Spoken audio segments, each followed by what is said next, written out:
Bueno, voy a desarrollar el tema este que está planteado ahí en la pantalla. De entrada vamos a hacer un encuadre que importa comprenderlo bien, que es diferenciar en las cuestiones de responsabilidad profesional y lo que tiene que ver con la parte ética de la responsabilidad profesional. La responsabilidad profesional tiene fundamentalmente dos tipos de obligaciones. Las obligaciones que tienen que ver con los deberes de cuidado, de acuerdo a la parte técnica de lo que uno ha aprendido para manejar el tema que sea, en este caso, bueno, los problemas desde el punto de vista psicológico, y tiene fundamentalmente el carácter, ese tipo de obligaciones, el carácter de ser principales.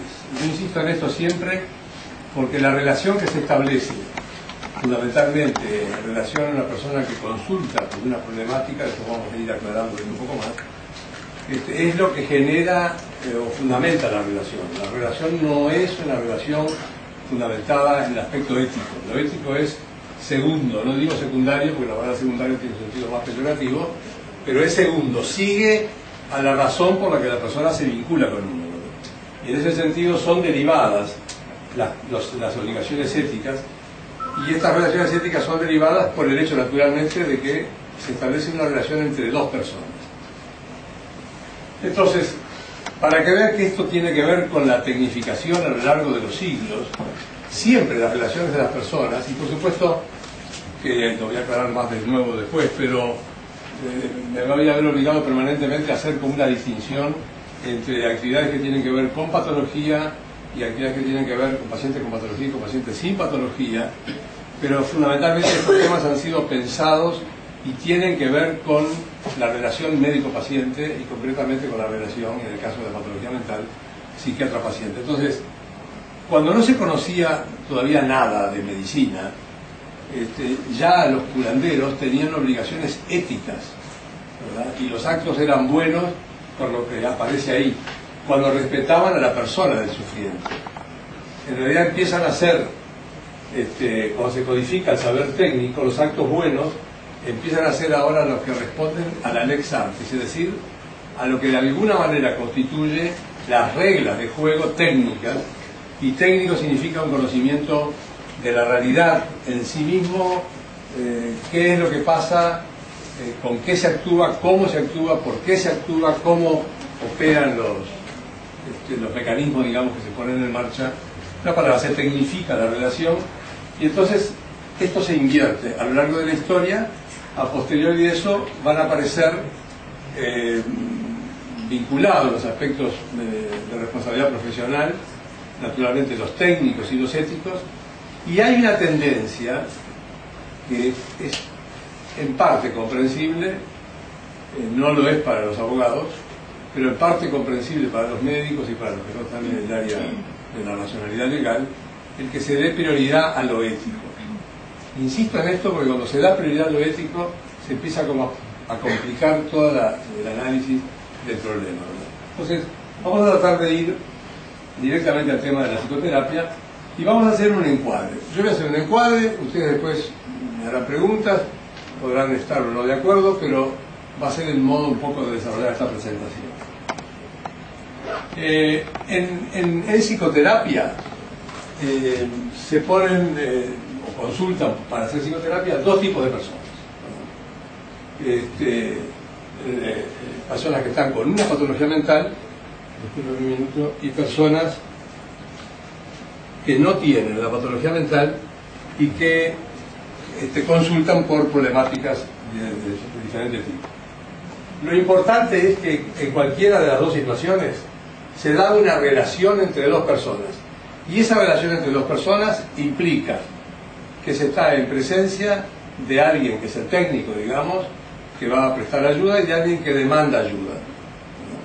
Y se establece eso en un mundo relacional que, bueno, ayer en la presentación tuve oportunidad de desarrollar esto muy ampliamente, pero se da en un ámbito relacional que constituye un espacio antropológico, o sea, se genera un vínculo entre dos personas. Y eso significa que ambas personas se mueven, más allá de las dificultades que tengan, se mueven de acuerdo al orden de la libertad, dialogan, razonan, ¿verdad? pueden expresar lo que piensan y el técnico debe seguir a la persona en esa línea de entenderlo como movido por razones. Y entonces, en ese mundo, ¿verdad? Se presentan dos tipos de personas. Con algunas uno puede continuar dialogando como dialoga con el resto de la gente fuera de consultorio, porque en realidad no tienen un problema mental en el sentido patológico. Y aquí empieza un poco quiero que presten atención a esto bien porque va a ser la base de la presentación.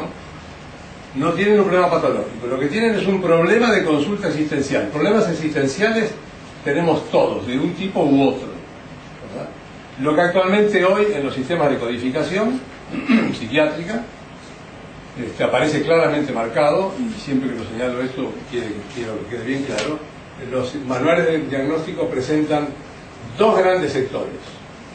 Uno al que la gente presta en general la mayor atención, que es el de la patología, y después en un momento dado el manual pasa a otro capítulo, digamos, que le llama motivos de consulta, por ejemplo el DCM, motivos de consulta no propiamente enfermedad mental. Y está toda la problemática relacional.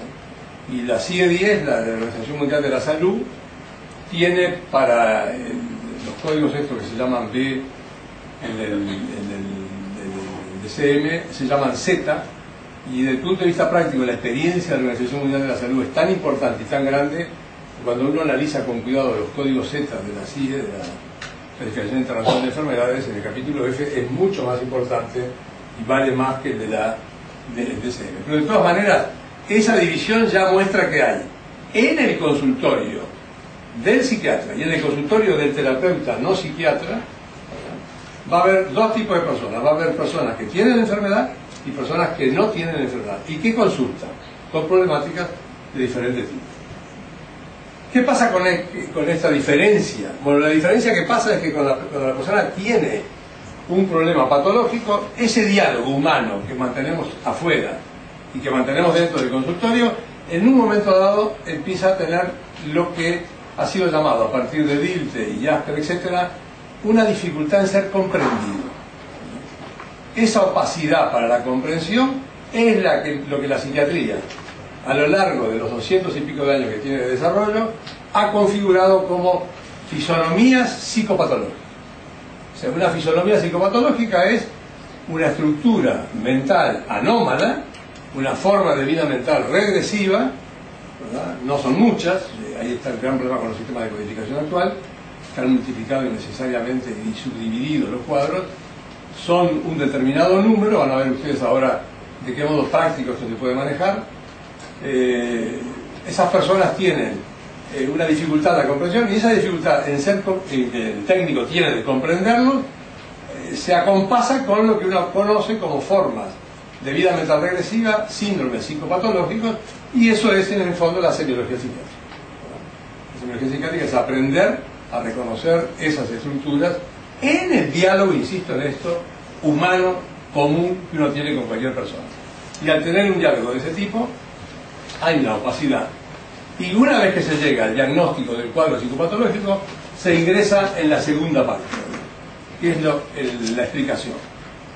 Jasper estableció esto en 1910, a partir de Dilthey y de otros autores, pero ese comprender es proyectarse sobre el otro para poder entender el hacer y el quehacer, digamos, y el querer, etcétera, del otro, de acuerdo a sus motivaciones e intenciones, en tanto que cuando se baja a un nivel más abstracto, el nivel explicativo científico, se lo conoce de otro modo. Bueno, ambas cosas tienen que ver con el análisis de la patología. Se comprende en el mundo humano el desorden que constituye el síndrome psicopatológico, y después se investiga en el plano de la medicina, de la psiquiatría, se investigan los procesos etiopatogénicos que configuran un conjunto de formas clínicas, que son las que los sistemas, y ustedes ahora seguramente ya alguna vez lo escucharon, pero si no van y lo miran, si tienen el DCM, ustedes van a ver que en el DCM hay recuadros donde están descritos los tipos psicopatológicos, según el esquema este que estoy dando yo,